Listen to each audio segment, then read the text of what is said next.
On va commencer par, si vous voulez bien, une première approche, une première définition. Tout d'abord, il faut distinguer deux aspects dans le fidéisme, soit le considérer comme système qui va être, qu'on va voir, il est hérétique, système hérétique, soit alors comme une tendance. Comme système, le fidéisme est d'abord,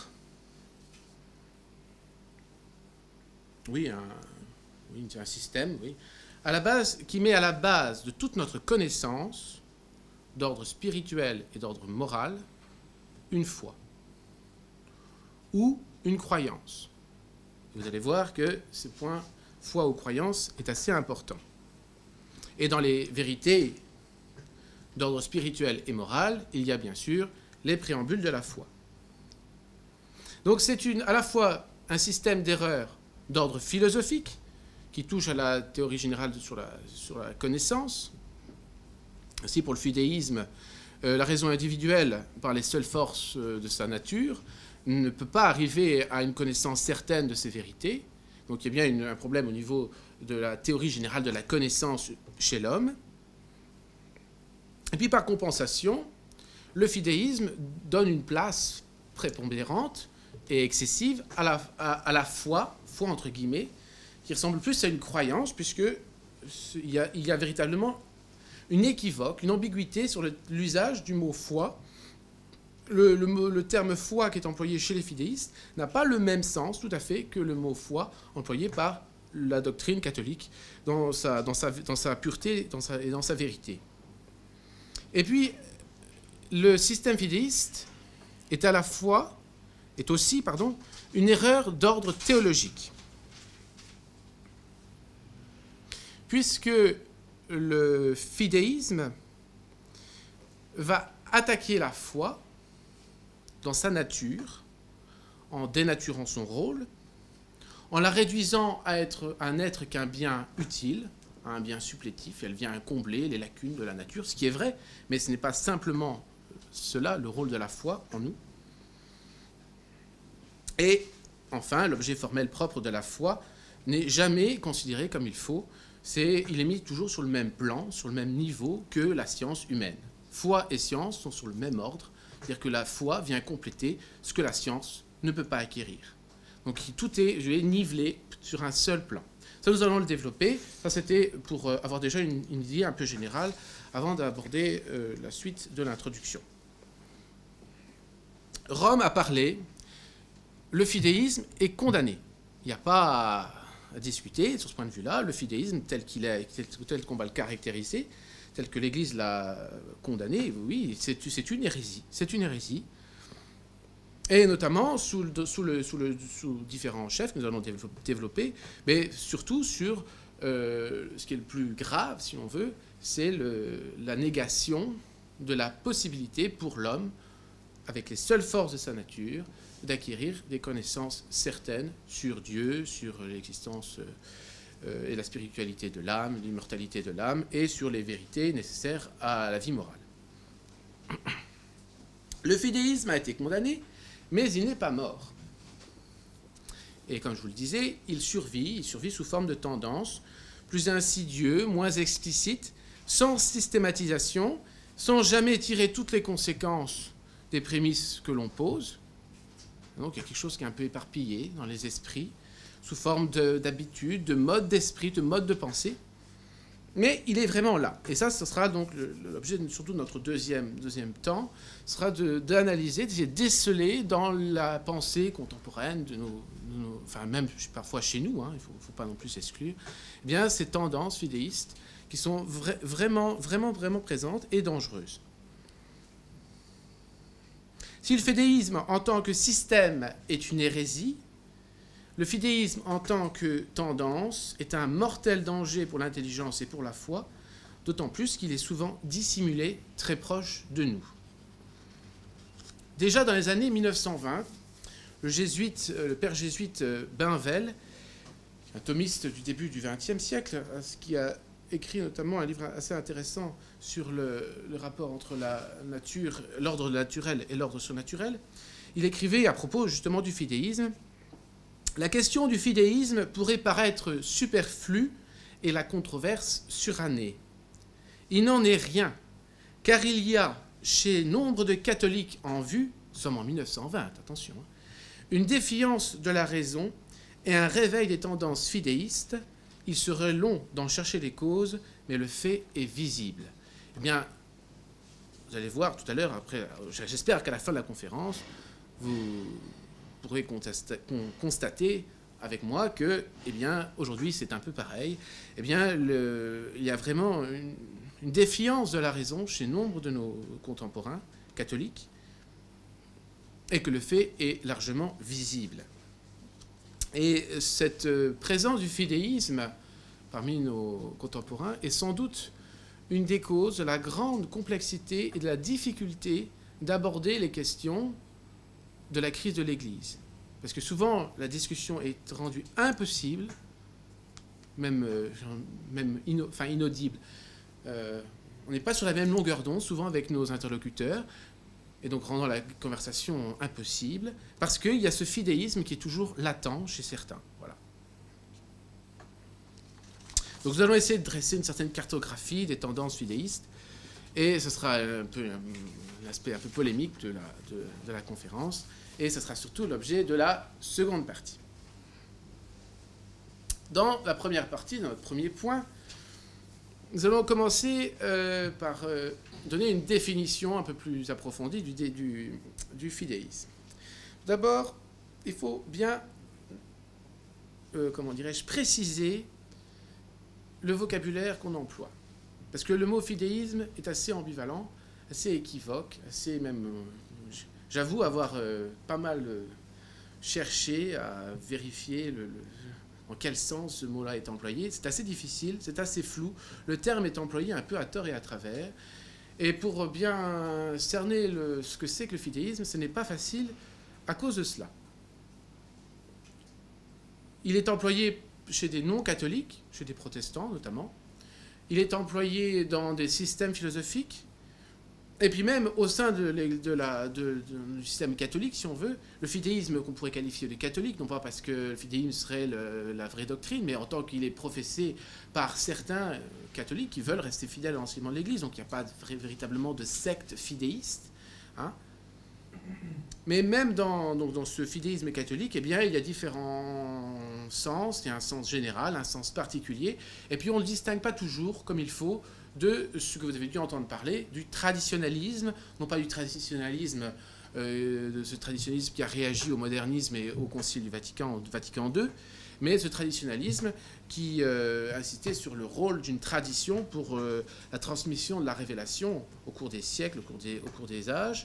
Eh bien, ce traditionnalisme du XIXe siècle, avec des grands chefs de liste, comme des chefs de file comme Lamennais, Bonald, Joseph de Maistre, etc. Donc il y a un problème de vocabulaire, nous avons commencé déjà par préciser tout cela. Donc, je vous disais, le fidéisme peut être pris d'un point de vue général ou d'un point de vue particulier. Et en fait, le point de vue général, il faut considérer que le fidéisme peut désigner une famille d'erreurs, ce sera le fidéisme en général, dans lequel on va retrouver le fidéisme en particulier et le traditionnalisme. En fait, l'homme utilise souvent cette technique, si vous voulez, pour nommer les choses. Facilement, on donne à une espèce commune le nom du genre. Par exemple, quand on vous parle d'animaux, vous pensez tout de suite aux bêtes sans raison, qui se distinguent de l'homme par le fait de n'avoir pas de raison. Et on donne, pourtant l'homme est un animal. Il fait partie du genre animal. Donc animal est donné à la fois au genre et à la fois à une espèce la plus commune du genre animal. Donc il y a une difficulté, il faut faire attention à ne pas glisser de l'un à l'autre, parce qu'on pourrait ne pas comprendre le problème comme il faut. Notamment parce que c'est le fidéisme en tant que général, en tant que genre, qui a été condamné par Vatican I, et pas simplement le fidéisme en tant qu'espèce particulière de la grande famille du fidéisme. Là, vous pouvez voir à ce niveau-là l'importance de bien comprendre, parce que les traditionalistes disent ah ben nous on n'est pas fidéistes, on est traditionalistes, hein, on n'est pas condamnés par la condamnation du fidéisme de Vatican I, Concile du Vatican. Donc voyons d'abord donc le fidéisme en général. Donc cette famille, ce genre, on va d'abord caractériser le genre fidéisme, puis après on essaiera de caractériser les autres espèces du fidéisme.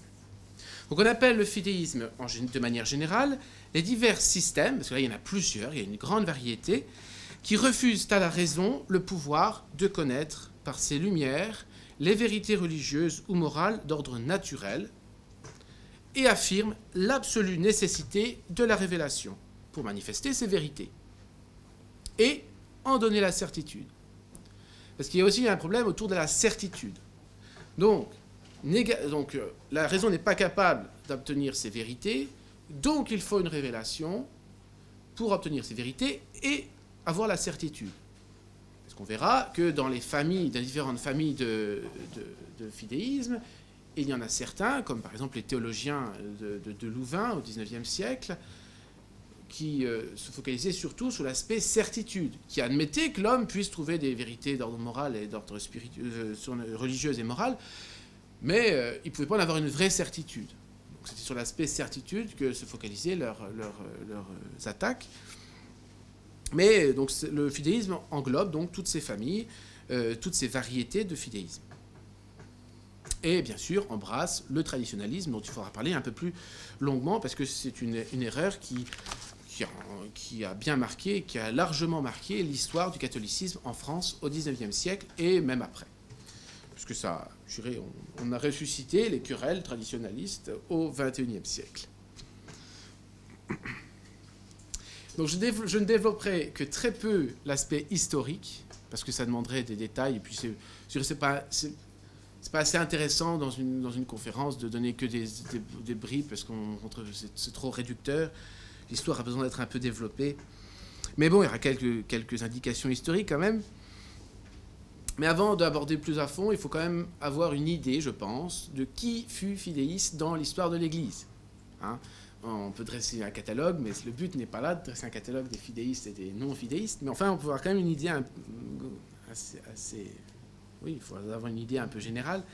Donc les premiers fidéistes furent les nominalistes. Les nominalistes à partir du XIIIe, fin XIIIe, début XIVe, XVe siècle, dans lesquels il faut compter Scott, et puis après Occam, et puis son disciple Nicolas Autricourt, qui a été d'ailleurs condamné pour la raison même de fidéisme au XIVe siècle, ou XVe siècle, j'ai un doute, par Rome. Ce nominalisme et ce fidéisme, hein, qui comme grand adversaire, Saint Vincent Ferrier, et il faut remarquer que la grande crise du grand schisme d'Occident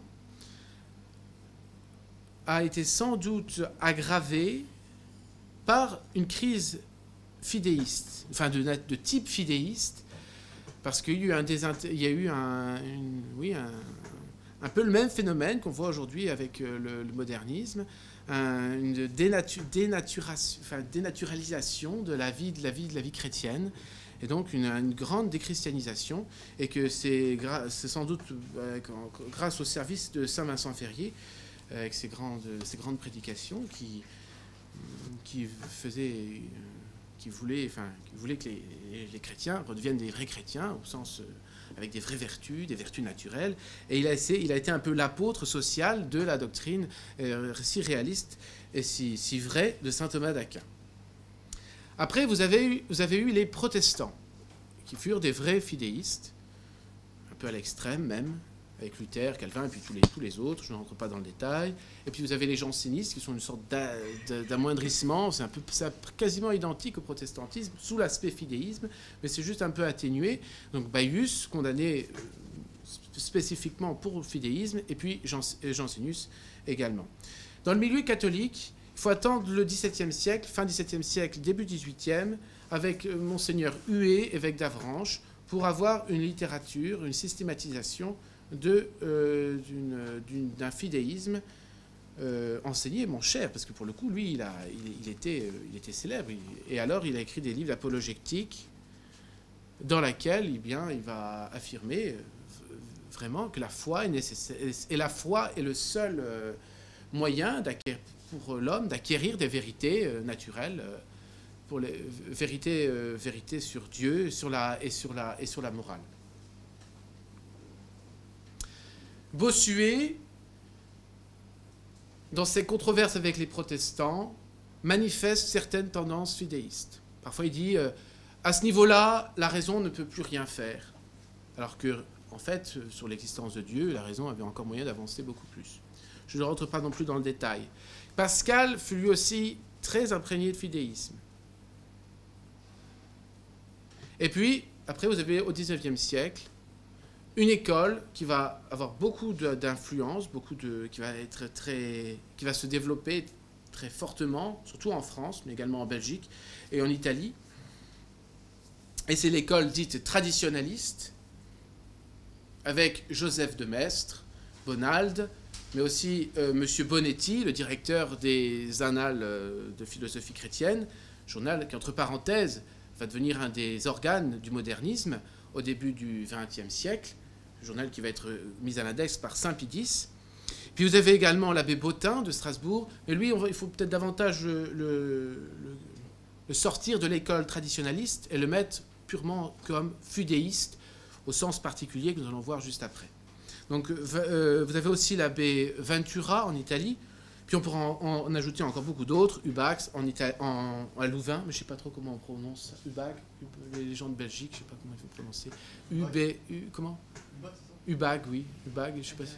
UBA-GH, enfin Hubag. Et vous avez également toute une série de théologiens à Louvain, puis on pourra rajouter Monseigneur Gaume, et puis surtout Lamennais.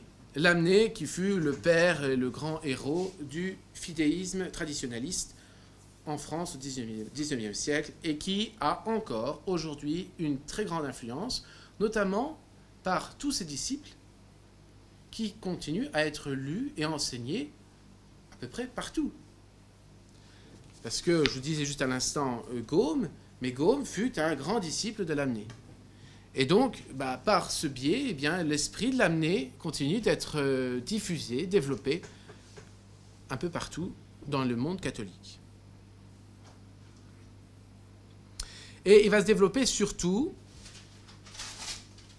chez les ultramontains, ceux qu'on dit ultramontains, ceux qui sont fidèles au Saint-Siège, parce qu'on est à l'époque post-révolutionnaire, après la révolution de 1789, il y a eu une réaction catholique de fidélité au Saint-Siège contre le gallicanisme. Et c'était parmi ses meilleurs disciples de l'Église, fidèles au Saint-Siège, qu'on trouvait davantage cette tendance traditionnaliste. Il y a un paradoxe entre cette fidélité à l'Église, au pape. C'est pour ça qu'ils ne sont pas sortis de l'Église, ils n'ont pas été condamnés véritablement comme hérétiques, puisqu'ils avaient toujours la volonté d'être soumis au vicaire de Jésus-Christ, à part pour Lamennais, qui lui a apostasié carrément.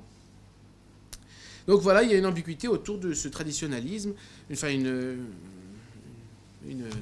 un paradoxe.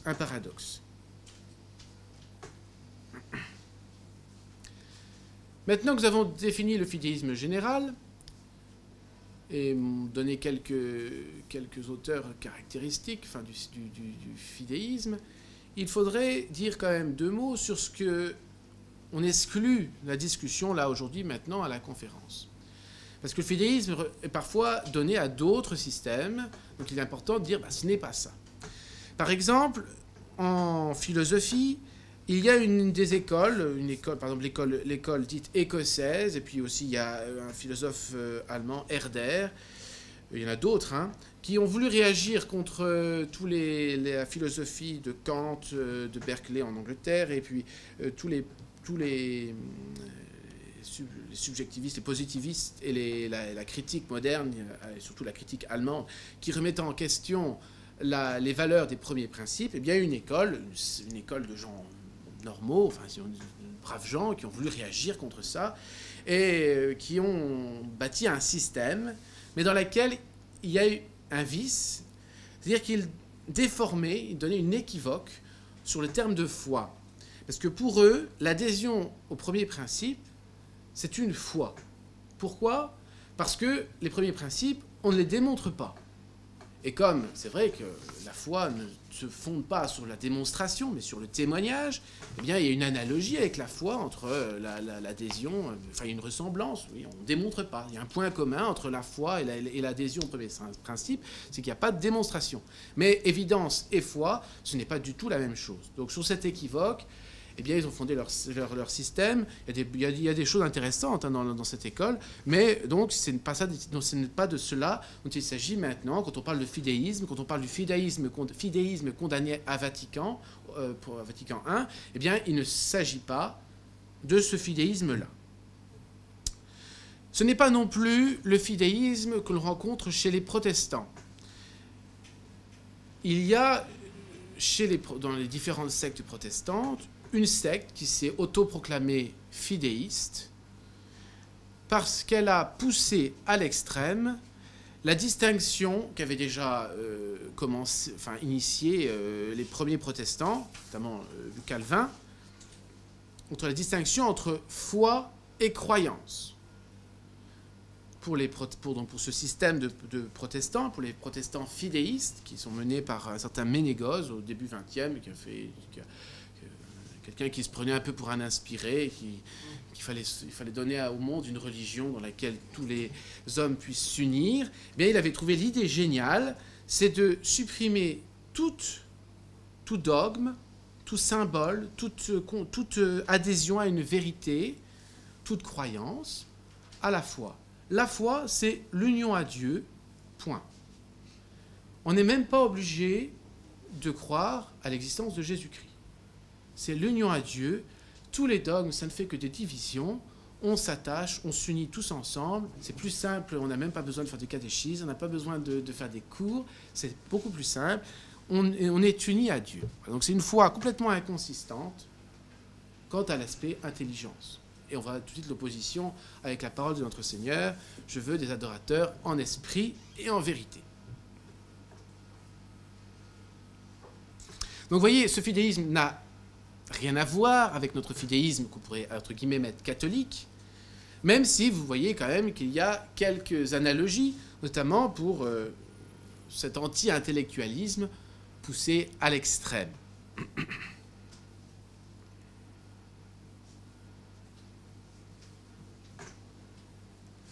Le fidéisme, en sens général, a toujours cherché à se présenter comme une opposition au rationalisme.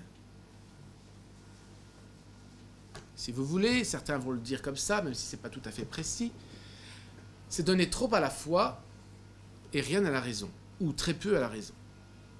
Donc, ce n'est pas un curseur, hein, parce que foi et raison ne sont pas sur le même ordre, mais sur le même plan.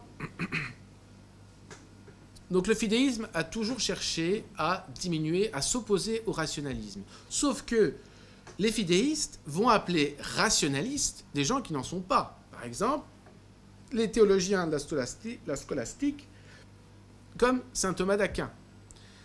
Tous les fidéistes, sans aucune exception, enfin, il y a peut-être des exceptions, j'exagère sans doute là, ont eu du mépris pour Aristote et saint Thomas d'Aquin, et ont eu parfois de la haine incroyable.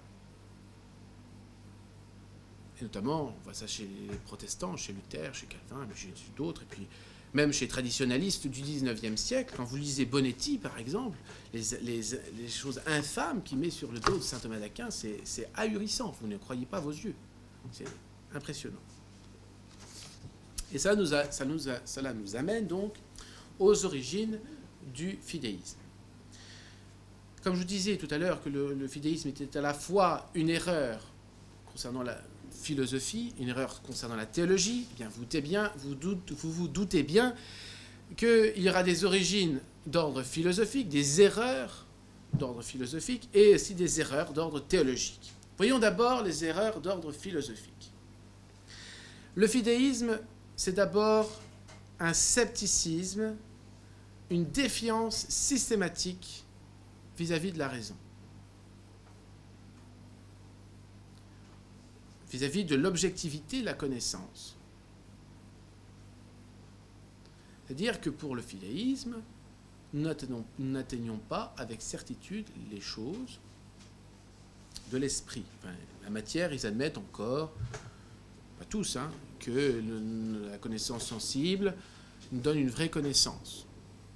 Mais dès qu'on part dans les questions un peu plus spirituelles, eh bien là, ils nient toute objectivité, toute vérité à nos idées que l'on pourrait se former sur le bien, sur Dieu, sur la vie morale, etc.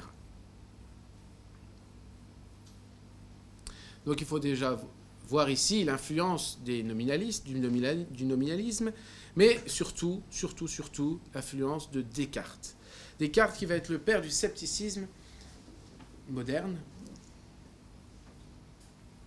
Encore l'influence, il faut voir aussi encore l'influence de Leibniz, de Kant qui va être le maître de Bottin, par exemple, l'abbé Bottin du diocèse de Strasbourg, qui va être un des grands fidéistes du XIXe siècle.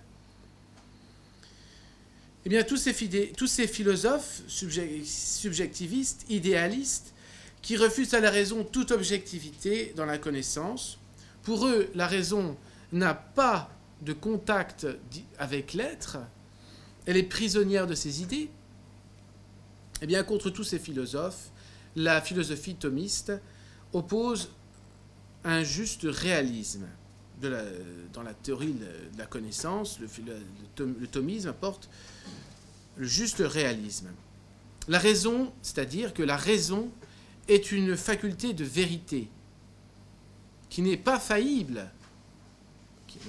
Je n'emploie pas le terme infaillible parce que ça pourrait être équivoque, mais la raison, dans son acte propre, son objet, vis-à-vis de son objet propre, qui est l'être, eh bien, elle ne peut pas faillir. Comme votre œil, s'il marche, s'il existe, ne peut pas faire autre chose que de voir. S'il ne voit pas, c'est qu'il est malade, c'est qu'il est malade. C'est que vous êtes aveugle. Mais c'est bien parce que l'œil, normalement, doit voir que vous dites que vous êtes aveugle. Sinon, ça n'aurait pas de sens. Hein, vous ne dites pas que votre peau, ici, ne voit pas. Parce que, si, vous le dites, mais en fait, votre peau n'est pas aveugle, c'est pas un manque. Parce que la peau, en soi, dans sa nature, n'est pas faite pour voir. Elle est faite pour toucher, pour respirer, ou tout ce que vous voulez. Mais elle n'est pas faite pour voir. Donc, dans chaque faculté, dans la nature humaine, a un objet propre. Et l'objet propre de l'intelligence, c'est de connaître la vérité. Et donc, dans cette connaissance, dans cette possession de son objet propre, l'intelligence ne peut pas se tromper. Et donc tous ces philosophes qui nient l'objectivité, la vérité la vérité de la connaissance humaine, eh bien, se trompent. Et souvent même, leurs propos sont eux-mêmes contradictoires et absurdes. Parce que comment peuvent-ils dire que la raison ne peut pas connaître. Ils le disent avec une raison qui elle-même peut être faillible. Donc, comme dit Aristote, il n'est pas nécessaire que ceux qui disent beaucoup de choses croient ce qu'ils disent.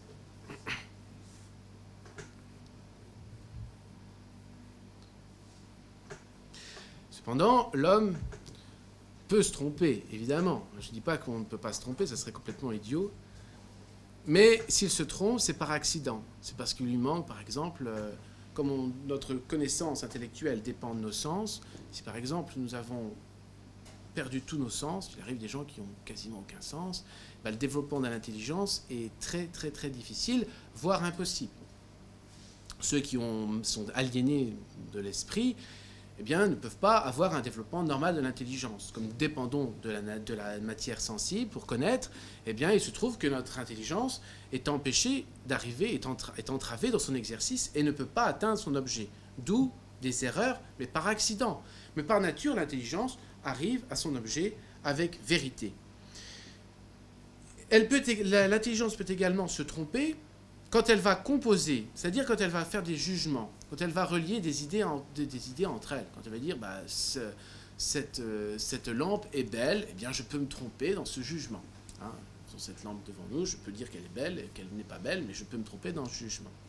Je peux également me tromper, et c'est souvent dans ce cas-là, qu'on se trompe, c'est dans les raisonnements, c'est-à-dire associer des idées, construire un raisonnement, c'est-à-dire progresser dans la connaissance, à partir de ce que l'on sait déjà, relier donc des jugements, on fait sur des choses indépendantes, et construire comme cela, comment dirais-je, progresser dans la connaissance à partir de ce qu'on connaît déjà, ou également, on peut se tromper dans les raisonnements plus inductifs, ce que les constatations générales que l'on pourrait faire dans la nature, remonter à des causes, à des jugements qui universalisent toutes les considérations particulières qu'on a pu observer dans l'ordre de la nature. Donc dans toutes ces opérations de l'esprit, eh bien, l'homme peut se tromper.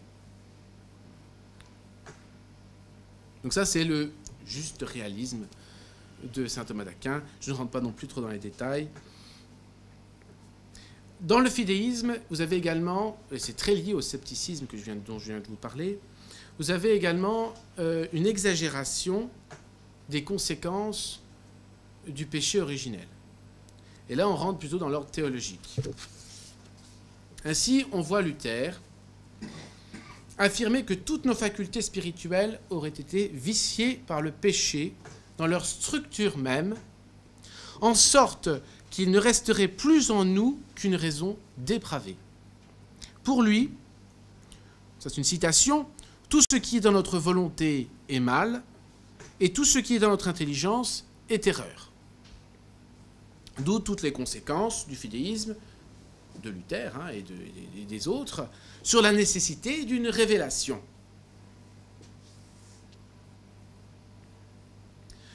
Le péché originel, mais il faut savoir que le péché originel n'a pas détruit l'intelligence. Contrairement à ce qu'affirment les fidéistes, le péché originel n'a pas détruit l'intelligence. Il a simplement désorienté, pas déformé, mais éloigné de sa fin. La première conséquence du péché fut la perte de l'amitié divine. L'homme se trouva alors privé de sa fin dernière, et cette désorientation radicale de sa nature, qui est ordonnée vers Dieu, eh bien, vont découler toute la désorganisation, le désordre à l'intérieur de nous-mêmes, entre nos facultés. C'est-à-dire que normalement l'ordre sensible devait obéir parfaitement, avec l'intégrité de la nature originelle, parfaitement à la raison. Donc l'homme était établi en justice, mais depuis, eh bien, il y a un désordre, les facultés inférieures se révoltent contre les facultés supérieures. Et l'intelligence se trouve dans ce désordre. Son exercice se trouve entravé soit par des facultés sensibles débiles, les gens qui sont malades, des malades mentaux, soit des gens qui soient simplement malades, ou quand on dort, notre intelligence n'est pas... Enfin, quoique, Adam pouvait dormir, donc ça n'a rien à voir, en fait.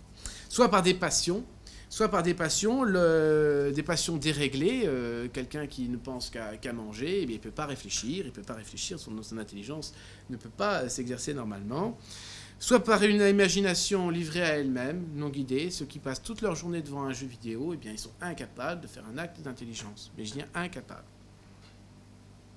Également, ça c'est Pie XII qui insiste dans Mani Generis sur ce point-là, la volonté peut être détournée de son objet par une volonté dépravée. Une volonté qui est tellement corrompue, qui s'est désorientée vers le mal, si on peut dire, qui s'oriente vers le mal, eh bien, cette volonté dépravée, parfois, force l'intelligence à voir quelque chose qu'elle ne verrait pas si... la volonté vient forcer l'intelligence à considérer, à admettre comme vrai telle chose, alors que ce n'est pas vrai. Et notamment, c'était la question tout à l'heure à Ludovic, c'est par rapport à l'existence de Dieu, l'intelligence dépravée... la volonté dépravée va forcer l'intelligence à ne pas reconnaître l'existence de Dieu. Mais vous voyez que malgré toutes ces limites de l'intelligence, cette difficulté pour l'intelligence d'arriver au vrai, l'intelligence reste quand même structurellement, selon sa nature, foncièrement naturellement, viscéralement, ordonnés, inclinés vers la connaissance de l'être, vers le vrai, vers la vérité. Donc, ce qu'affirmait Luther était absolument excessif, exagéré. Les jansénistes vont reprendre à peu près la même exagération, vont un tout petit peu l'atténuer, mais à peine, et donc vont tomber dans toutes les conséquences qui en découlent, quoi. Et puis il y a une deuxième erreur d'ordre théologique qui est aussi très importante, qui est un peu liée, c'est l'incompréhension, la confusion ou la non-distinction des ordres de la nature et l'ordre de la nature et de l'ordre de la grâce, l'ordre naturel et l'ordre surnaturel. Mais nous allons y revenir. On pourrait attribuer au fidéisme également d'autres causes d'ordre historique. On dit que le romantisme du XIXe siècle a favorisé l'apparition du fidéisme traditionnaliste. On pourrait donner beaucoup d'autres causes d'ordre personnel, mais ce n'est pas ce qui vraiment nous intéresse concernant la doctrine elle-même fidéiste. Mais il faut voir maintenant le problème du traditionnalisme et du fidéisme au sens particulier. Je vous ai dit au début que le fidéisme pouvait être considéré soit comme une famille d'erreurs, comme un genre d'erreurs, soit comme des espèces. Et on va distinguer seulement aujourd'hui deux grandes espèces, le traditionnalisme du XIXe siècle et le fidéisme, au sens particulier. Donc le traditionnalisme du XIXe siècle consiste... C'est un système qui consiste à soutenir qu'une tradition issue d'une révélation primitive, révélation surnaturelle, naturelle, on ne sait pas bien, de toute façon, ce n'est pas précisé. C'est assez obscur chez les traditionnalistes et très incohérent. Donc pour ces traditionnalistes, donc, une révélation primitive, surnaturelle, est absolument nécessaire pour nous manifester les vérités d'ordre naturel, etc., etc., nous l'avons déjà dit plusieurs fois, et en particulier l'existence de Dieu. Donc là, on retombe dans le fidéisme général. Donc ce qui caractérise le traditionnalisme, c'est l'insistance sur l'aspect origine et transmission, révélation primitive et tradition. Cette tradition, elle était... il y a plusieurs variations, il y a plusieurs écoles traditionnalistes, vous allez voir. Sans cette tradition, la raison est incapable, impuissante, radicalement, à connaître toutes ces vérités dont on vous parlait. Contrairement au fidéisme particulier, je vous fais tout de suite la distinction, la différence spécifique entre les deux systèmes, le fidéisme particulier va davantage insister sur la foi, l'acte de foi en lui-même, l'acte de foi surnaturel, et ne rentrera pas dans les considérations d'origine et de transmission. Pour Bottin, par exemple, pour Pascal, ils ne vous parleront pas en long et en large de la transmission au cours des âges, dans toutes les religions et dans tous les peuples de l'humanité, des différentes croyances, du sens commun, etc., etc. Eux, ils vont s'attacher simplement à l'acte de foi, un acte de foi qui va être gonflé, qui va être dénaturé, mais ils ne s'intéresseront pas à l'aspect transmission, tradition et révélation primitive. D'où cette distinction entre fidéistes simples, si vous voulez, dans lequel on met tout le monde, les protestants, les jansénistes, Pascal et Huet et tout ce que vous voulez, et puis les traditionalistes qui, eux, vont s'attacher à l'aspect transmission, à l'aspect révélation primitive, à l'aspect éducation, parce qu'ils vont mettre une importance exagérée sur le problème de l'éducation, etc., etc. Alors on va voir rapidement les différentes espèces de traditionalisme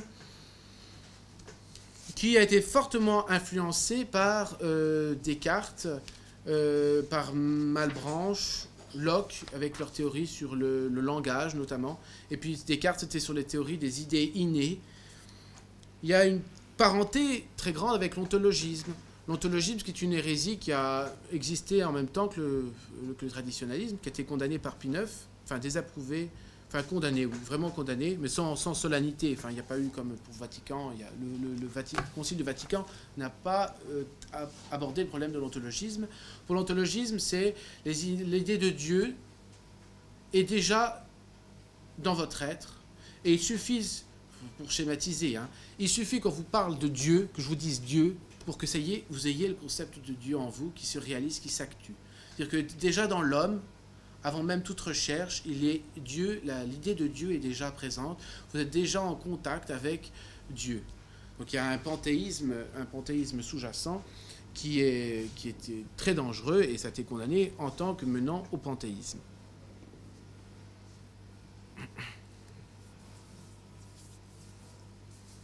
Donc pour une première école de traditionnalisme, on en distingue deux si vous voulez.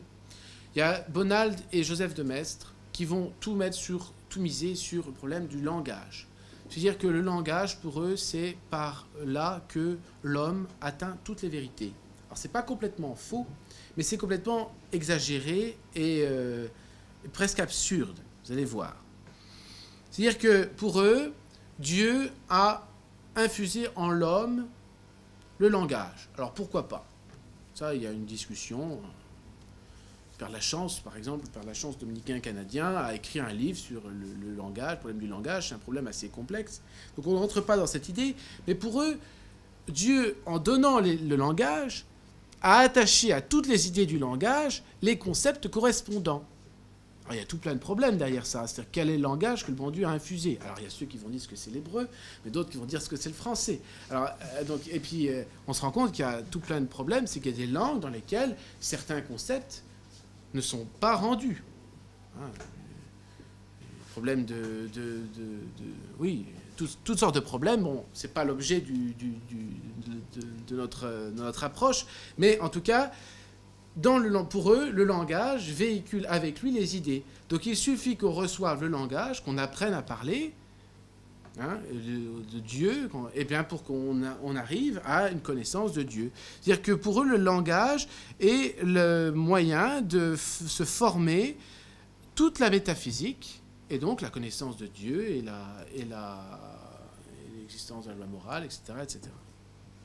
Donc on est très proche de l'ontologisme, et donc le langage va être le véhicule de la tradition, de la révélation primitive, qui a eu lieu par le langage. Alors ce qui est un peu fou, c'est que la révélation proprement surnaturelle, de la Sainte Écriture, de notre Seigneur Jésus-Christ, eh bien, on ne sait pas bien où la placer dans leur système. Et ils ne la placent pas vraiment bien, ils en parlent très peu. On va voir surtout avec Lamennais.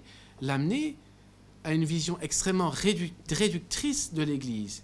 On voit déjà apparaître le gros problème de leur système, c'est la confusion, la débâcle complète sur le problème de la distinction entre l'ordre naturel et l'ordre surnaturel. Pour eux, il n'y a pas de distinction. Ils ne rentrent même pas dans la problématique. Pour eux, c'est évident qu'il n'y a pas de distinction. C'est pour ça que je faisais tout à l'heure la distinction verbale entre confusion et non-distinction. Confusion, ça implique une action positive. Je veux confondre l'ordre naturel et l'ordre surnaturel. C'était un peu le cas chez Luther. Mais chez eux, non, c'est pas leur problème, c'est pas leur souci. Hein, quand vous ouvrez le catéchisme de persévérance de Monseigneur Gaume, à aucun moment, il ne prend le souci de distinguer nettement l'ordre naturel et l'ordre surnaturel. On glisse de l'un à l'autre sans frontières, sans frontières. Et pour eux, ça leur paraît normal. Donc il y a un problème, et ça, donc Guéranger disait que c'est un problème de théologie. Hein. Il a avoué lui-même par la suite qu'il avait été marqué par le traditionnalisme, il avait été disciple de Lamennais pendant un temps, et qu'il dit qu'il en est revenu au moment où il a commencé à étudier la théologie, dans les années 1830, à peu près au moment où il crée Solesmes, où il a fondé le premier prieuré, son début de résurrection monastique en France. Au moment où il a créé Solesmes, il s'est mis à étudier davantage la théologie. Et là, il a vu que son système qu'il avait reçu de Lamennais n'était pas orthodoxe, et notamment sur ce point, parce que ça mène tout plein de conséquences, nous allons le voir. Le grand traditionnaliste, c'est Lamennais. Le grand, non pas parce qu'il est grand particulièrement, mais c'est parce que c'est lui qui a vraiment été le plus influent et qui a le plus systématisé la pensée traditionnaliste. Son livre majeur, dans le domaine traditionnaliste, parce qu'il a écrit d'autres livres, notamment sur le problème du libéralisme, mais là, sur le problème de le fidéisme traditionnaliste, c'est son essai sur l'indifférence en matière de religion. Alors, Lamennais distingue entre la raison individuelle, et qui est en chaque homme, hein, vous avez chacun une raison individuelle, et le sens commun. Alors attention, ce n'est pas le même sens commun que le sens commun dont nous a parlé Conrad la fois dernière. C'est un sens commun fabriqué par Lamennais, c'est-à-dire une sorte de raison universelle qui se manifeste dans les croyances communes à toute l'humanité. Ça, c'est le sens commun pour Lamennais. Et le sens commun se transmet donc chez tous les peuples par la tradition qui remonte avec le langage.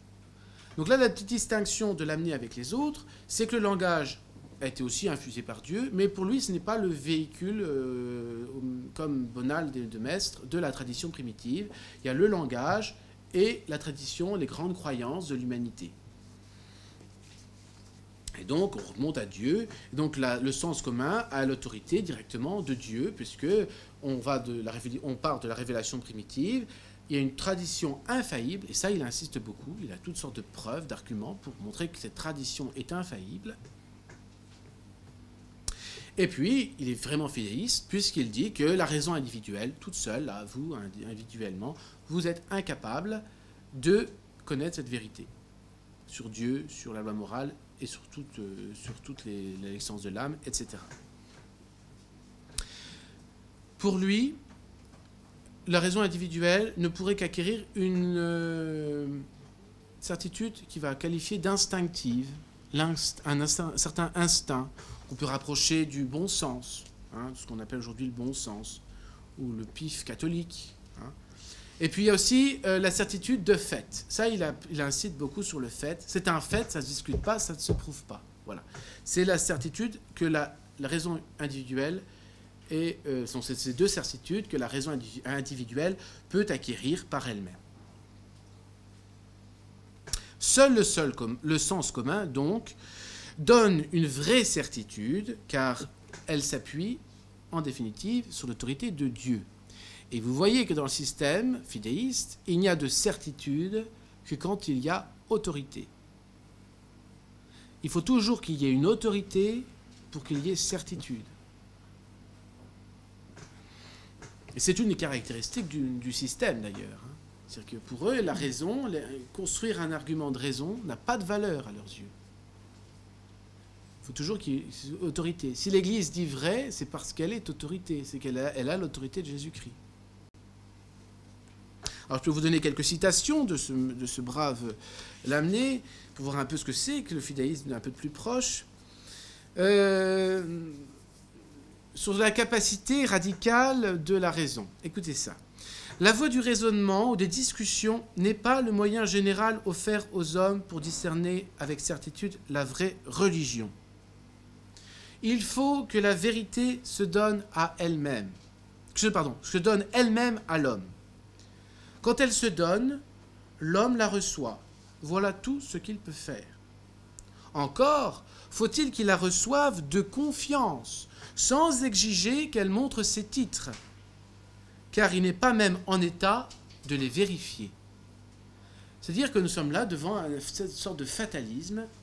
On reçoit la vérité, et puis on est une sorte de machine à digérer la vérité. On n'est même pas capable de discerner si c'est bien la vérité qui nous arrive ou pas. Donc on est vraiment une sorte de fatalisme. C'est comme ça, tu n'as pas discuté, tu reçois, tu prends, sinon tu voilà, dans l'erreur.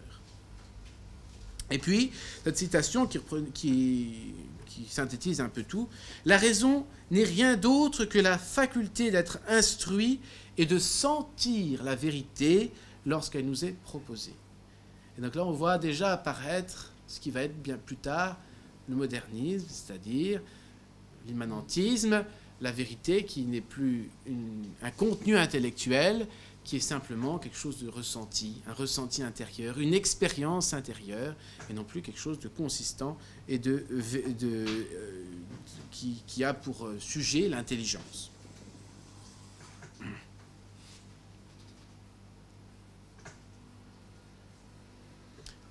il faut remarquer, et là je vous disais tout à l'heure, que Lamennais a une manière très bizarre. D'ailleurs, on se demande s'il a eu à un moment la foi catholique, hein, ce brave Lamennais. Parce que là, on dit que dans son... Moi, je ne l'ai pas lu, les Sessions indifférentistes, on a lu des extraits. Ça, c'était indigeste, déjà, rien que les extraits. Mais on dit que dans sa... Ceux qui ont fait des résumés de son texte disent qu'on voit quasiment jamais le nom de Jésus-Christ. La révélation proprement surnaturelle, je vous le disais tout à l'heure, est quasiment absente. Pour lui, l'Église n'est que le... Mais ça, on le verra peut-être un peu plus en détail. Mais l'Église est l'achèvement de la... Et l'organe, plus exactement. Et l'organe du sens commun. C'est-à-dire que l'Église a hérité de la révélation primitive, l'a embellie quand même. Il admet quand même que l'Église a rapporté d'autres vérités en plus. Mais il ne la distingue pas du sens commun. C'est l'achèvement. C'est le parachèvement, oui, du sens commun, et pas plus. Donc une vision très réductrice de l'Église et de l'ordre surnaturel. Ce qui le rend très proche parent de tout ce qui va être les tendances gnostiques. Et comme le remarque Garrigou-Lagrange, donc le père Garrigou-Lagrange, un dominicain grand dominicain thomiste du XXe siècle, qui à propos du fidéisme faisait cette remarque: Lamennais, en affirmant qu'il suffit à l'homme de croire au sens commun pour être sauvé, ouvre la porte au libéralisme et à l'indifférentisme religieux.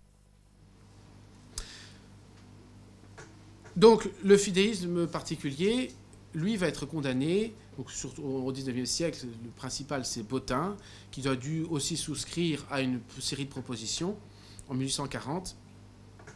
Mais dans les traditionalistes du fidéiste particulier, bien on va ranger les protestants, les jansénistes, et tout ça ont été condamnés en leur temps avec différentes condamnations des papes ou même des conciles. Le concile de Trente va aborder différents problèmes du protestantisme. Mais il y a d'autres fidéistes qui n'ont pas été condamnés particulièrement, comme Pascal, comme Bossuet ou comme d'autres encore. Mais je pense qu'il n'est pas forcément opportun de les condamner en disant qu'ils ne valent rien, parce que voilà, ils étaient fidélistes sur tel et tel aspect. Mais il n'est pas inutile de savoir déceler chez eux les aspects, leurs limites, quoi. Leurs limites, sur tel et tel aspect, eh bien, ils sont pas à suivre, quoi. Leur doctrine déraille.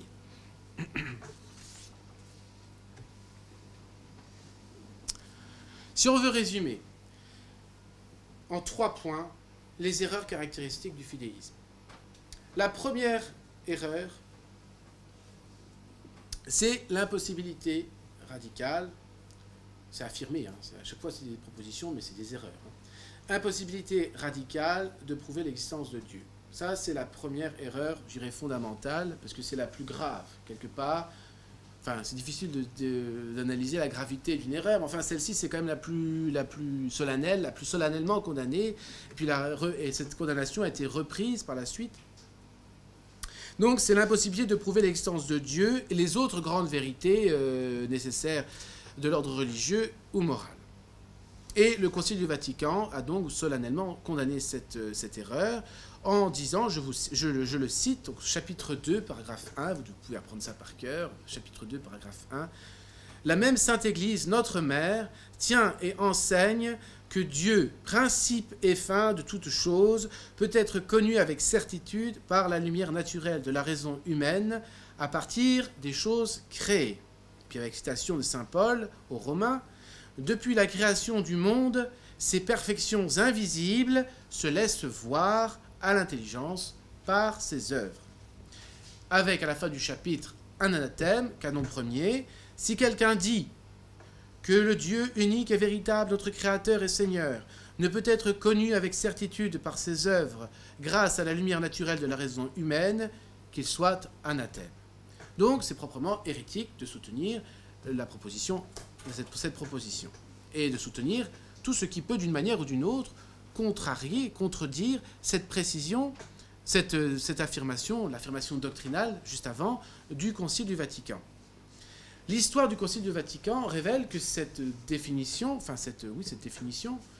a été, cet exposé doctrinal plus précisément, a été longuement débattu par les pères conciliaires et a été finement ciselé. Chaque mot quasiment a été discuté.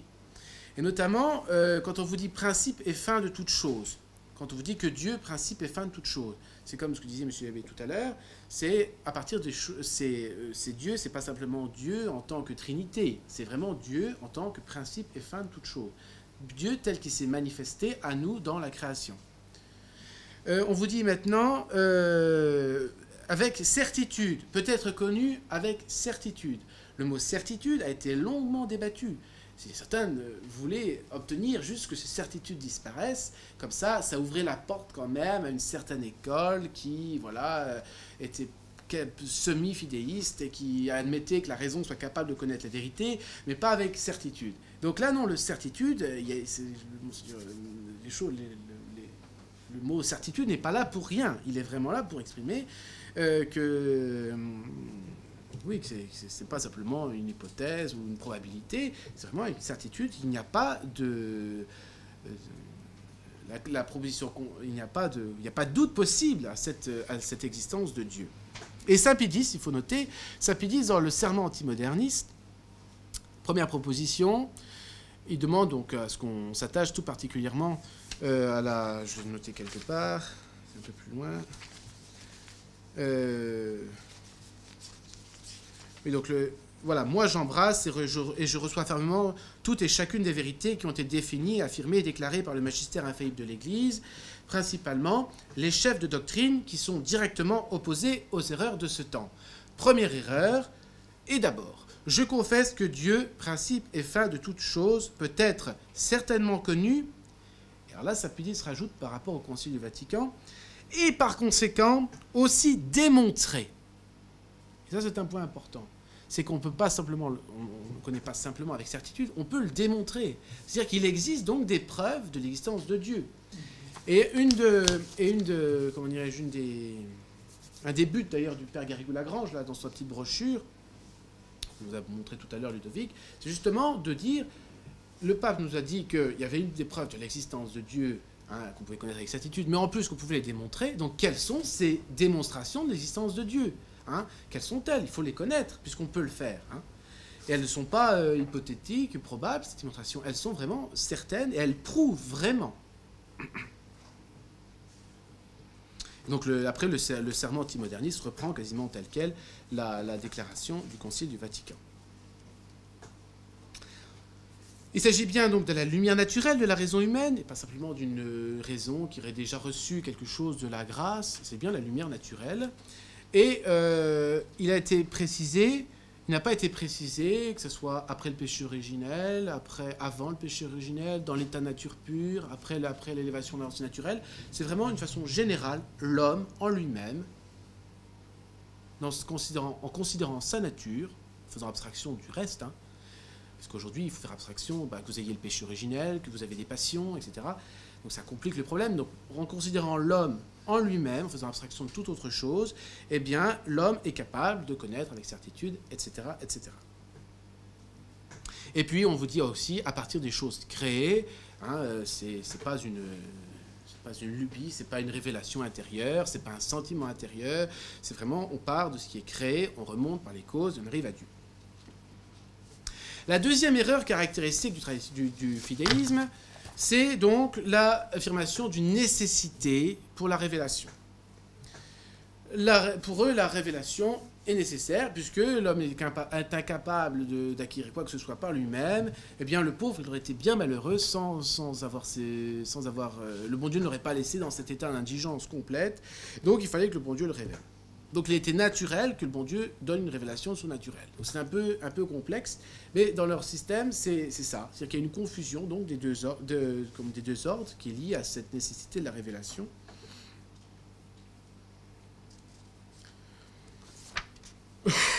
Donc Dieu ne pouvant pas laisser les hommes dans cet état d'ignorance, dès lors, on voit les fidéistes affirmer et aboutir logiquement à la nécessité d'une révélation. Et puis on a vu que le traditionnalisme, donc, donnait une insistance sur l'origine de la révélation, et la transmission de cette révélation qui les caractérise, qui les spécifie, enfin qui les distingue des autres fidéistes, protestants, jansénistes et les autres. Ils vous disent donc que la révélation est absolument nécessaire.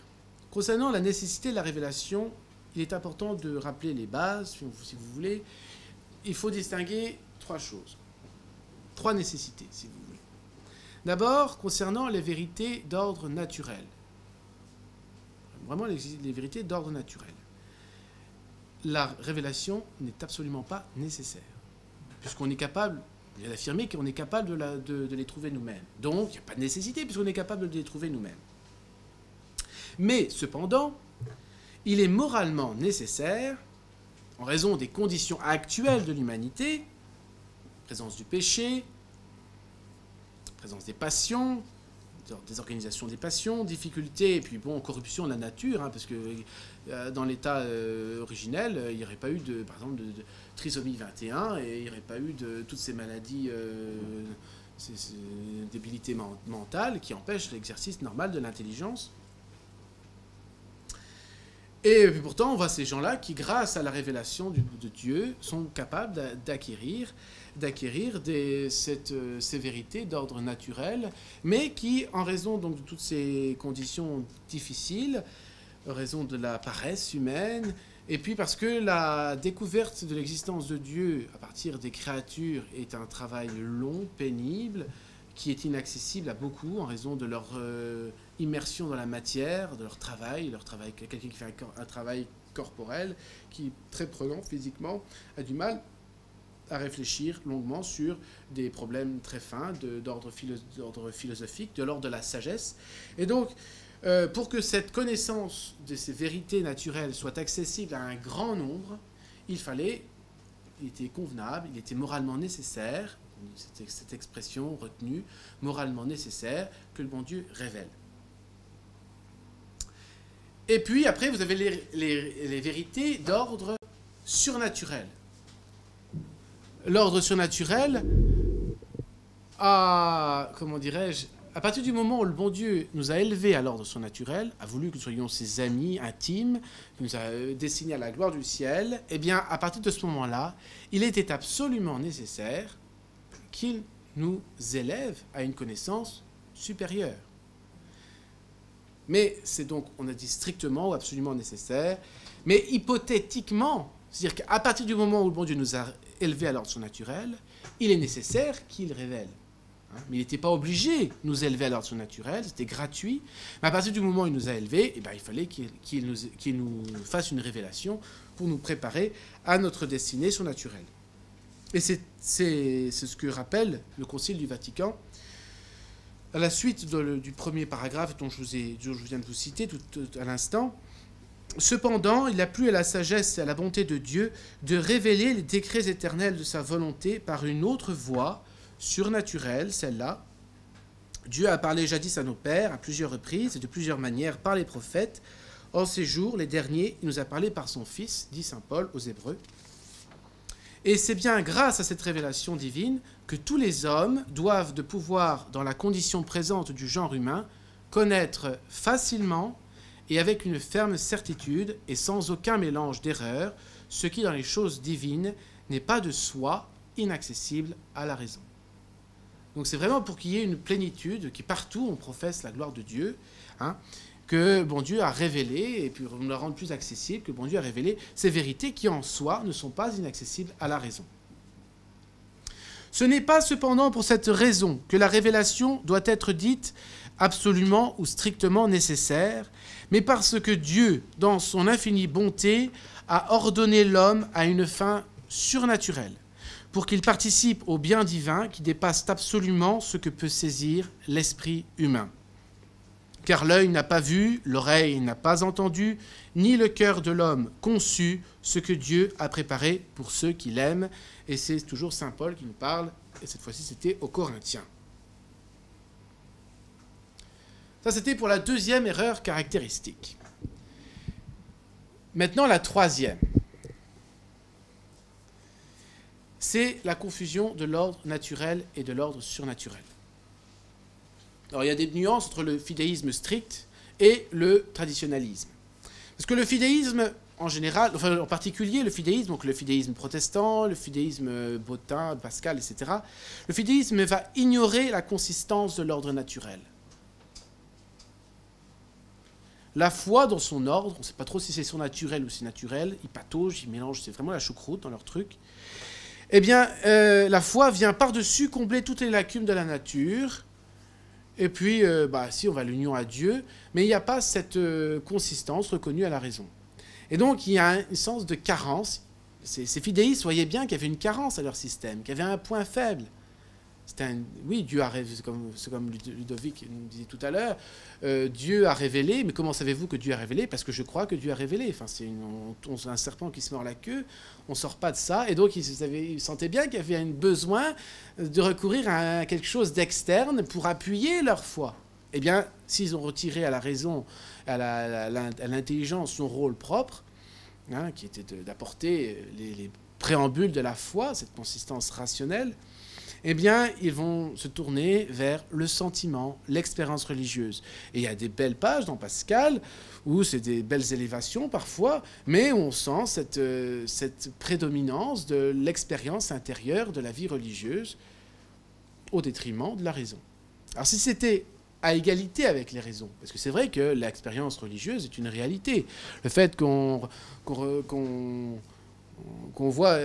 se voit capable de faire des actions extraordinaires qui dépassent les forces de la nature, par exemple voir l'héroïsme d'un martyr, en soi, on voit bien qu'il y a quelque chose de divin, et donc il y a bien une expérience religieuse sensible, presque, on pourrait presque dire que le catholicisme est parfois sensible, mais c'est une façon assez lointaine, et certainement pas suffisante pour appuyer la foi.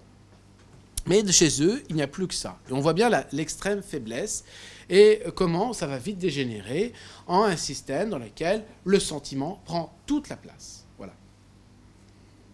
Le traditionnalisme, lui, ça serait un peu dans l'autre sens. C'est-à-dire qu'il y a une révélation surnaturelle au début, mais après, c'est une transmission humaine. Donc ce qu'on vous demande, c'est une foi humaine à une autorité humaine, à savoir l'Église. Alors l'Église, c'est un peu complexe, parce qu'il admet quand même qu'il y ait une intervention à ce moment-là quand même de Dieu. Hein. Mais le traditionnalisme va donc davantage s'attacher à une foi qui sera davantage humaine que divine. Alors au début, c'était divin, c'était surnaturel, au début de leur système, au moment de la révélation primitive. Mais par la suite, c'est davantage une foi humaine qui est requise. Donc on voit bien encore, il y a une complète confusion au niveau de l'ordre naturel et de l'ordre surnaturel.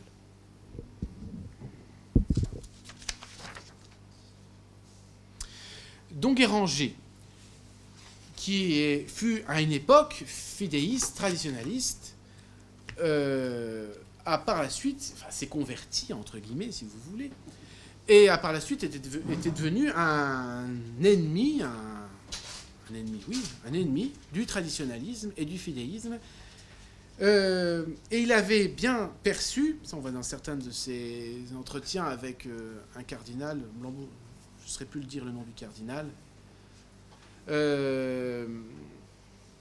qu'il avait bien perçu que le fidéisme, enfin le traditionnalisme plus précisément, était un frère du jansénisme, sous l'aspect fidéisme. Et il avouait, c'est le traditionnalisme et le fidéisme, le jansénisme, c'est quasiment la même chose. Et donc, comme Don Guéranger était un ennemi du jansénisme, dont il avait beaucoup souffert, paraît-il, quand il était jeune adolescent, dans sa formation intellectuelle, il a avoué avoir souffert de l'ambiance janséniste qui régnait alors dans beaucoup de diocèses et dans les séminaires. Donc, ennemi acharné du jansénisme, il était aussi un ennemi acharné du fidéisme. Et ce qu'il écrit dans un article dans l'Univers est intéressant. Il dit que donc, cette confusion de l'ordre naturel et de l'ordre surnaturel, cette manière de procéder est en opposition formelle avec le christianisme tout entier. Et elle a été, sous diverses formes, l'objet des plus sévères condamnations de l'Église. L'élément surnaturel, départi gratuitement à l'homme par la bonté de Dieu, est destiné, certes, à corriger l'imperfection de la nature, mais à l'élever ensuite jusqu'à l'union divine. Il faut donc que cette nature préexiste à la grâce, qui vient ainsi la transformer, l'élever, et lui ouvrir cette voie sublime dont la vision et la possession de Dieu sont le dernier terme. Il faut donc que cette nature, appelée à concourir par l'acquiescement de la foi et par la coopération de la volonté à l'appel céleste qui la sollicite, ait reçu du Créateur la lumière de la raison et la liberté de vouloir ou de ne pas vouloir, sans lesquelles le système catholique croulerait par sa base. Il faut donc reconnaître, ça c'est toujours les paroles de Enguerrand, il faut donc reconnaître, pour être orthodoxe, une raison naturelle, des vérités naturelles, une morale naturelle, un droit naturel, des liens naturels entre les hommes, en un mot, tout un ensemble qui existe en dehors de la grâce et de la foi. Celui qui ne comprend pas ça n'arrivera jamais à l'intelligence du symbole catholique. Et c'était dans l'univers du 11 octobre 1857.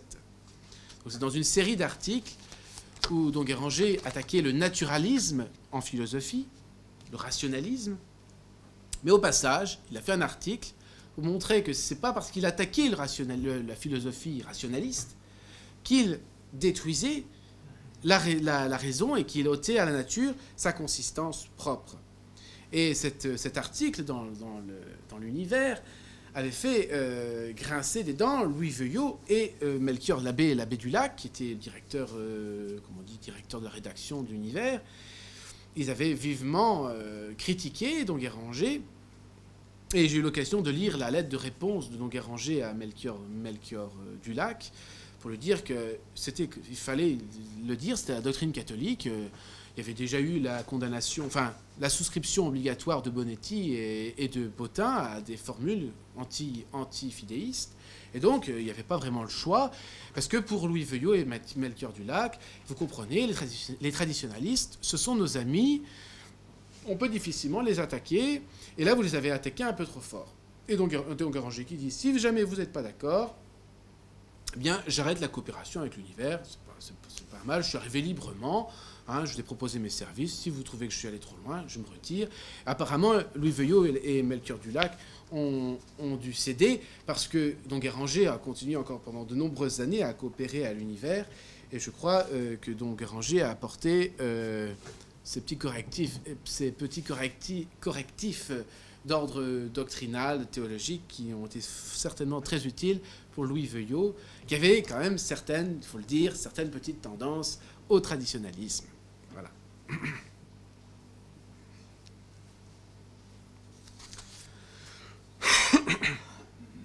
Une des conséquences de ce système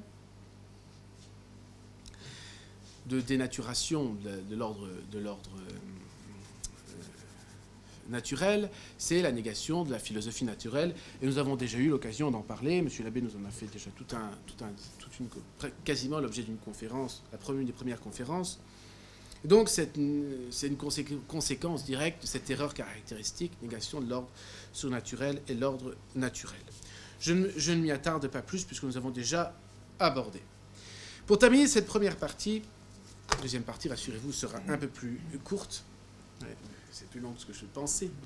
Eh bien, je voudrais dire deux mots, parce que j'ai déjà abordé ce point un peu au passage. Vous avez déjà vu très vite les liens avec le modernisme. Une connexion. Et je les ai un peu fait ressortir, un peu parfois peut-être artificiellement, mais il y a quand même les liens sont très, très, très nets. Tout d'abord, les trois erreurs caractéristiques dont je vous ai parlé, l'impossibilité de connaître avec certitude par la raison, la lumière de la raison naturelle, Dieu, la confusion des ordres et la nécessité de la révélation, ces trois erreurs sont soutenues par le modernisme, avec d'autres erreurs en plus. Ils ont synthétisé toutes les erreurs, mais ces trois erreurs sont soutenues et sont un peu des erreurs caractéristiques aussi de leur système. Nous avons vu chez Lamennais un début d'indifférentisme, du syncrétisme religieux, puis l'aspect gnostique, œcuménique, enfin tout ce que on sent déjà les germes. Puis on a vu aussi chez les fidéistes l'aspect sentimental qui commence à prendre de plus en plus de place. Hein. Et donc, petit à petit, c'est pour ça qu'on peut dire que le modernisme est comme un fils du fidéisme. On voit que petit à petit, la foi va perdre son caractère, tout caractère rationnel, va perdre tout, absolument tout caractère rationnel. Le scepticisme qu'on avait au début du fidéisme va se transformer en scepticisme absolu. La foi va devenir étrangère à l'intelligence. Ça ne va être plus une question de sentiment intérieur et non plus d'adhésion à une vérité objective, concrète, réelle, dans laquelle on fait son salut. Encore une fois, le bon Dieu attend des adorateurs en esprit et en vérité, et pas simplement des gens qui sont unis par le cœur à quelque chose d'inconsistant. Parce que réellement, quand ils disent unis à Dieu, c'est quoi? À quoi êtes-vous unis? Voilà. C'est à une chimère. C'est une chimère, parce que vraiment, c'est des chimères dont ils parlent. C'est des imaginations, c'est le règne de l'imagination, du sentiment, du poète-poète, comme on dit. Voilà. Donc beaucoup de points communs, et avec cette distinction que le modernisme va aggraver les choses, puisqu'il va détruire complètement ce qui restait encore de rationnel dans la foi. Il y avait encore un contenu, hein, il fallait croire ce qu'enseignait l'Église. Hein, c'était encore une vraie foi, enfin, entre guillemets, parce qu'elle était déjà un peu dénaturée par le bas, mais c'était quand même une vraie foi. Donc on voit que chez les modernistes, eh bien, il n'y aura plus rien de tout ça. Voilà. Donc ça, le modernisme est comme l'aboutissement extrême du fidéisme. D'où l'illusion de beaucoup de vouloir lutter contre le modernisme, contre le rationalisme moderne, avec des armes qui sont déformées par des tendances fidéistes. C'est vraiment une illusion. Rapidement, parce qu'il faut quand même vous laisser le temps de poser quelques questions, nous allons voir les tendances fidéistes. Donc, deuxième point, je voulais aborder avec vous le problème des tendances. Parce que le fidéisme a été condamné, mais c'est un peu comme le jansénisme. Les gens concernés ne se sont pas sentis concernés. Et il y a beaucoup de gens traditionnalistes de bonne foi, je ne conteste pas du tout leur bonne foi, qui ont continué d'écrire avec les prémices du traditionnalisme. Il y a des livres, par exemple, qui ont été édités largement après le Concile du Vatican, qui ont continué à soutenir comment dirais-je, la confusion de l'ordre naturel lorsque naturel, le dénigrement contre la philosophie thomiste, la confusion des ordres, l'insistance sur la tradition d'une religion primitive. On ne sait jamais trop de quoi il parle quand il parle de ça. Parce que c'est vrai qu'il y a eu bon Dieu a révélé, a parlé à Adam. Donc il y a eu... et puis après au premier patriarche, donc il y a eu une révélation primitive, mais qui n'est pas la même chose. C'est pas la même révélation primitive. Eux, leur révélation primitive, c'est une infusion du langage, ou alors une infusion des idées déjà toutes prêtes, il y avait déjà des prêts-à-penser intellectuels, et il s'agissait de transmettre de génération en génération un lot de départ qu'on pose, et puis après on pose comme axiome que le traditionnalisme, les religions primitives transmettaient infailliblement le lot de départ. Donc tout ça, ça va continué à être véhiculé par une littérature très abondante, et c'est pas sans danger et sans préparer la crise moderniste du début du XXe siècle. Je pense qu'on n'est pas téméraire d'affirmer un lien de causalité entre ce flou doctrinal autour de la foi, autour de la raison et de la foi, les rapports entre la raison et la foi, autour du rôle de la distinction des ordres. Eh bien, il n'y a pas de témérité à affirmer qu'il y a vraiment un lien entre ce flou doctrinal et la crise moderniste. Aujourd'hui, cette tendance subsiste encore, mais pas comme système, mais comme tendance. C'est-à-dire qu'il y aura... moi, je me suis amusé à caractériser trois tendances, parce que c'est plus facile de classer les choses par points, on les retient plus facilement, mais on pourrait en mettre beaucoup d'autres. L'anti-intellectualisme chronique, avec son pendant l'autoritarisme, Je vais expliquer ce que j'entends par là. Et enfin, la confusion des ordres. Parce que concrètement, aujourd'hui, c'est le flou dans beaucoup d'esprits. Il ne s'agit pas de transformer le traditionnalisme ou le fidéisme, en général, en hérésie universelle. Certains s'amusent à me taquiner en me disant que je suis l'Étienne Couvert du fidéisme qui en voit partout, sachant que monsieur Étienne Couvert a été le grand pourfendeur de la gnose, mais il en voit peut-être un peu, je dirais trop, un peu partout. Voilà. On met tout dans la gnose. C'est vrai qu'il y a moyen de voir toujours un peu la gnose partout, et il y a moyen de voir un peu du fidéisme partout. Mais il ne s'agit pas de transformer le fidéisme en espèce d'hérésie universelle qui s'applique à tous les cas. Ah, vous pensez ça? Ah, bah c'est parce que vous êtes fidéiste. Vous pensez ça? Ah, parce que vous êtes fidéiste, évidemment. Ça serait absurde et ridicule et idiot. Cependant, on peut légitimement et en vérité caractériser des tendances, des mentalités, des habitudes intellectuelles bien installées. Parce que là, pour le coup, c'est bien installé. Parce que je trouve que c'est dans le sens de la paresse. Il ne s'agit pas d'affirmation catégorique. On n'entendra jamais personne vous dire qu'on ne peut pas prouver Dieu avec les seules forces de la nature, encore que, moi j'ai entendu des gens qui me l'ont affirmé tel quel, des gens catholiques qui vont la messe catholique, intégralement catholique, et qui, sans doute par ignorance, soutenaient qu'il fallait nécessairement une révélation pour croire à l'existence de Dieu. Donc ce n'est pas complètement chimérique, il y a des cas pratiques, on peut mettre des noms. Il s'agit plutôt de l'affirmation des prémices. C'est-à-dire que, on va voir, donc je parlais de l'anti-intellectualisme, du volontarisme, etc. Quand j'entends anti-intellectualisme, c'est une défiance pour l'étude ou la recherche en matière philosophique ou théologique. Dès que vous commencez à dire « Ah, vous êtes en train d'étudier la théologie », oh, mais attention, n'étudiez pas trop. Attention, vous risquez de devenir intellectualiste. Attention, c'est un des dangers qui menace, qui est extrêmement menaçant. Et c'est sans doute la cause de tous les ralliements au libéralisme, au modernisme. C'est les gens qui ont trop étudié qui sont devenus modernistes. C'est ce qu'on entend beaucoup. Bon, on me l'a dit plusieurs fois. Attention, l'intellectualisme vous guette. C'est dangereux. On voit qu'il y a quelque chose d'absurde là-dedans. Et c'est un moyen très pratique de donner bonne conscience à notre paresse pour l'étude et pour une étude sérieuse. Ah oui, je n'étudie surtout pas trop parce que je risque de devenir intellectualiste. Et alors, ça serait dangereux, je risque de me rallier. Mieux vaut rester dans une espèce de moyenne générale, commune, une espèce de prêt-à-penser intellectuel du tradit moyen. Penser ce que pense la chapelle, en général. Et c'est très, très fort comme ça. Vous allez un peu partout en France, en Belgique ou ailleurs. C'est un peu toujours le même système. Je vous ai prévenu, c'était un peu polémique. Deuxième erreur que je range deuxième tendance que je range dans l'anti-intellectualisme, c'est vraiment malheureux. Pour le coup, c'est vraiment malheureux. C'est même desséchant, désolant décourageant, plus exactement. C'est le relativisme ou l'indifférentisme sur certaines questions, surtout concernant la question de la crise de l'Église.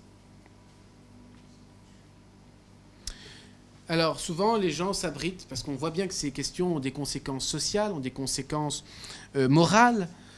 Et bien souvent, les gens s'abritent. De toute façon, on ne peut pas savoir. On ne peut pas savoir. On ne peut pas savoir. De toute façon, il faudra un pape pour trancher. C'est vrai, il faudra un pape pour trancher. Mais je suis désolé, il y a déjà plein de questions où on peut être sûr que le pape tranchera dans ce sens-là, dans ce sens-là, dans ce sensla. Il y a avec la lumière de la foi, là on n'est plus simplement dans la lumière de la loi naturelle, mais avec la lumière de la foi, il y a plein de choses dans lesquelles on peut déjà avoir une certaine certitude, une certitude probable, dans beaucoup de cas, mais déjà une certitude sur plein d'aspects. Un refus de réfléchir qui est désolant et désarmant, parce que les gens là, de toute façon, on ne réfléchit pas. Nous, on a notre système sacramentel, etc., etc. On ne réfléchit pas plus loin, parce que si on réfléchit, eh bien, on risque de prendre on sera peut-être obligé de prendre des décisions d'ordre moral, parce qu'on essaie d'avoir une certaine cohérence de conscience. On évite des conflits internes, donc on préfère refuser de rentrer dans la réflexion. Et puis d'une façon plus générale, mais c'est un peu dans tous les domaines, aussi bien de la science, de l'enseignement dans les écoles, dans l'enseignement du catéchisme, eh bien c'est une volonté, enfin c'est pas une volonté, c'est une manière de faire où on ne privilégie pas la compréhension, mais uniquement la mémorisation. Alors je dis c'est peut-être un peu étranger au fidéisme. Oui, c'est vrai, en soi, c'est indépendant, parce que c'est une tendance de paresse de l'intelligence. Mais ça favorise, c'est le climat, c'est le terreau sur lequel va se développer le fidéisme. C'est-à-dire qu'on va donner des formules à mémoriser, des formules à connaître, sans compréhension, sans un acte propre de connaissance. On verra des enfants qui vous répéteront par cœur, comme c'est vous qui disiez tout à l'heure, on verra des enfants qui répéteront par cœur leur catéchisme sans en rien comprendre. Et quand ils auront 20 ans, 30 ans, ils auront oublié leur catéchisme, parce que la mémoire, ça se perd, et ils n'auront plus rien, parce qu'ils auront oublié ce qu'ils avaient mémorisé, n'ayant rien compris. Et puis après, ça c'est par la suite, les formules sont associées, je dirais presque bêtement, les unes entre elles. On voit, il parle de on a entendu raison. Alors vite, on trouve un texte. Ah oui, là il parle de la raison. Enfin, ça n'a rien à voir, mais on associe. Enfin, c'est presque animal. On associe des mots entre eux. Et il n'y a plus de réflexion. On a des formules qui ressortent toutes faites, qui n'ont rien à voir avec dans le débat. Et le pendant de l'anti-intellectualisme, c'est l'autoritarisme. Pour beaucoup, tout se résout à une question d'autorité. Oui, parce que comme on n'est pas capable de réfléchir, eh bien, on doit tout recevoir de quelqu'un d'autre. Donc tout se résout dans une autre question d'autorité qui va nous donner la certitude. Si vous avez une autorité, eh bien, on pourra avoir une certitude, on pourra admettre ce que vous dites, on enregistrera votre formule, c'est très bien. Merci, vous avez une autorité, vous êtes quelqu'un de bien. Donc on reçoit votre formule. Sinon, ça ne sert à rien, vous n'êtes pas une autorité. S'il y avait des fidéistes dans la salle, eh bien, ils auraient du mal avec ma conférence, parce que je n'ai aucune autorité particulière. J'ai essayé d'apporter des arguments de raison, mais comme pour le fidéisme, ces arguments de raison n'ont aucune valeur, puisqu'il faut forcément un argument d'autorité pour avoir une certitude. Eh bien, ça rime à rien, ça n'a aucune consistance, et ça serait fort dommage. Le problème du fidéisme, c'est un peu comme la folie. C'est quelque chose qui atteint la raison. Donc le fidéiste, celui qui est imbu de tendance fidéiste, n'est plus capable de se rendre compte qu'il est fidéiste. Comme un fou n'est pas capable de se rendre compte qu'il est fou. Sauf si quelqu'un de l'extérieur vient lui dire « tu es fidéiste ». Alors comme c'est quelqu'un d'autorité, il l'admet. C'était le cas des fidéistes du 19e siècle. L'Église leur a tapé dessus. Hein, vous avez été condamnés, messieurs. Alors là, ils ont accepté. Mais intellectuellement, la plupart n'ont pas changé dans leur mentalité. Ils ont simplement reçu la formule de Rome avec la meilleure volonté du monde. Dans certaines controverses récentes, dans le cas qu'il y a eu sur Internet à propos du fidéisme et plus particulièrement du traditionnalisme de Monseigneur Gaume, je ne suis pas rentré dans cette controverse pour la bonne et simple raison qu'il est impossible d'y rentrer parce que justement il n'apporte aucun autre argument que des arguments d'autorité. J'aurais apprécié pouvoir discuter sur la réalité de mon analyse de texte sur certaines citations de Monseigneur Gaume. On aurait pu me dire que là, vous avez mal vu ce que voulait dire Monseigneur Gaume. J'aurais accepté bien volontiers s'ils avaient été argumentés. Mais là, non, uniquement des arguments d'autorité.